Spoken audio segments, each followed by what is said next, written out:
डरावनी बात।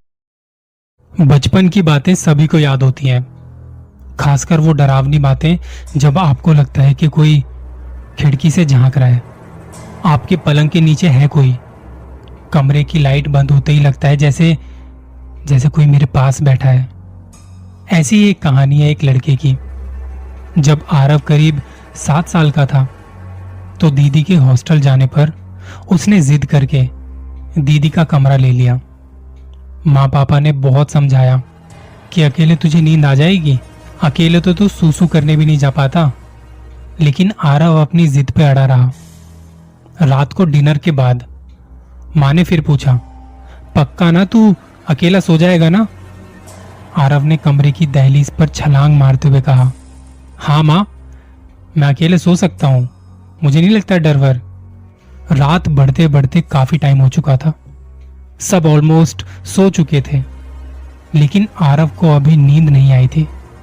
उसका बेड एकदम खिड़की के साथ में था। पंखे की हवा से खिड़की पर लगे पर्दे लहरा रहे थे।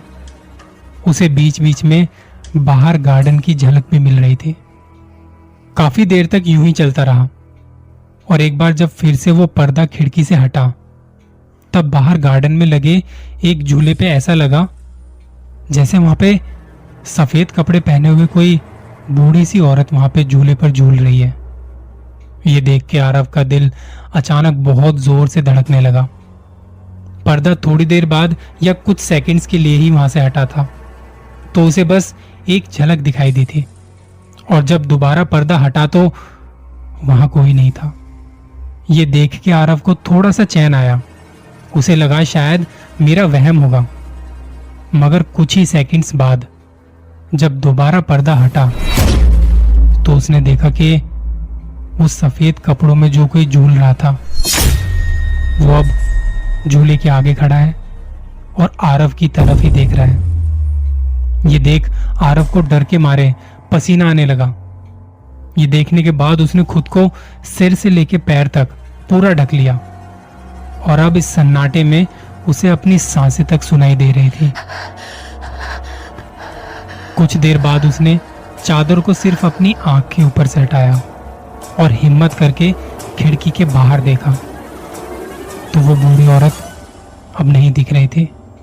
लेकिन आरव ने जो देखा था उसे सोच के वो अभी भी डरा हुआ था। उसने फिर से खुद को चादर से ढक लिया। थोड़ी ही देर हुई थी कि उसे ऐसा लगा कि बाहर खिड़की को कोई नाखून से खरोच रहा है। ये सब आवाजें सुन उसे बहुत पसीना आ रहा था। उसके हाथ पैर भारी पड़ चुके थे। उससे हिला तक नहीं जा रहा था। सांस लेना भी मुश्किल हो रहा था। कोशिश कर रहा था अपने हाथ पैर हिलाने की, लेकिन उससे नहीं हो पा रहा था, कुछ भी नहीं। और कुछ देर बाद खिड़की पर आवाज आनी बंद हो गई। थोड़ी देर तक वहां एकदम शांति रही। इस डर से कि आवाज नहीं चली जाए वो सांस भी धीरे धीरे ले रहा था।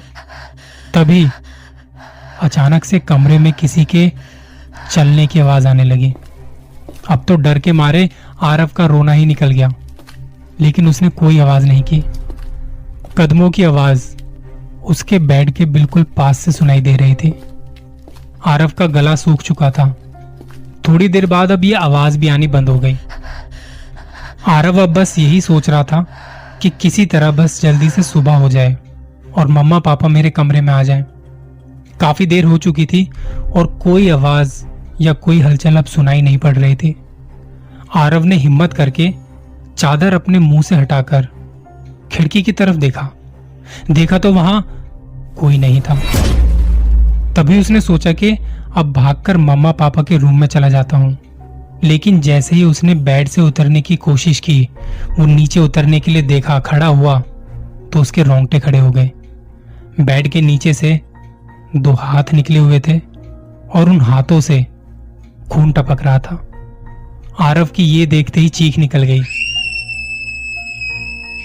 चीख पुकार सुनने के कुछ ही देर बाद मम्मा पापा कमरे में आ गए तो आरव ने उन्हें सब कुछ बताया।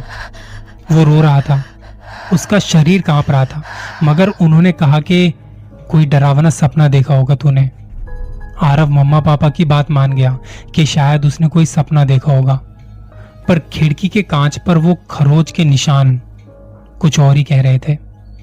खैर, उसके बाद से आरव कभी अकेला नहीं सोया।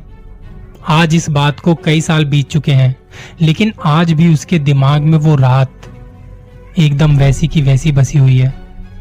डर वो नहीं होता जब लोग हमें डराते हैं, असली डर वो होता है जब हम सच में डर जाते हैं। अपना ख्याल रखिएगा।